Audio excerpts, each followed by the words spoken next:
New Bongaigaon railway ষ্টেচনত সংঘটিত হৈছে ভয়ংকৰ অগ্নিকাণ্ড।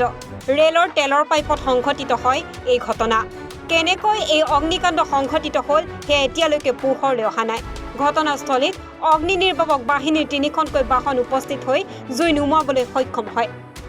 হয়, একজেক্টলি নিউ বঙাই ষ্টেচন নহয়, নিউ বঙাই ষ্টেচনত জাষ্ট অলপ বাহিৰত য'ত মানে লোক'মটিভৰ পৰা অলপ তেল মানে হৈ কিনে এটা গাড্ডাত জমা হৈছিলে। তাতে কিবা স্পাৰ্ক পোৱাৰ কাৰণে জ্বলিছিলে। তো লগে লগে আমি কল পালোঁ। ইমিডিয়েটলি আমাৰ 3খন গাড়ী আহি কিনে ফায়াৰ ফাইটিং কৰি এতিয়া কণ্ট্ৰল হ'ল এতিয়া। আচ্ছা, আমি দেখিবলৈ পাইছোঁ ইয়াতে কিন্তু মানে তেনেধৰণৰ ষ্টেচন হোৱাৰ পিছতো তেনেধৰণৰ কিন্তু মানে অগ্নি বাহিনী বা অগ্নি ব্যৱস্থা তেনেকুৱাভাৱে নাই কিন্তু দেখিবলৈ পাইছোঁ। এইটোতো একচুৱেলি তেনেকুৱা নহয়। এতিয়া অলপমান বাহিৰত ষ্টেচনতকৈ আৰু আমাৰ ফালৰ পৰা যিখিনি কৰণীয় এইখিনিতো আমি কৰিছোঁৱেই। সেইখিনি লগে লগে নিয়ন্ত্ৰণতো আহিছে জুইটো, লগে নুমায়ো গ'ল। কেইটা ফায়াৰ ব্ৰিগেডৰ ইঞ্জিন আহিছিলে ইয়াতে? 3টা আহিছিলে আমাৰ 3টা গাড়ী আহিছিলে আৰু বেলেগৰ পৰা মাতা হৈছিলে যদিও এতিয়া মানে এতিয়া ঘূৰাই দিয়া হ'ব, যিহেতু এইটো কণ্ট্ৰল হৈ গ'ল তেতিয়া জুইটো।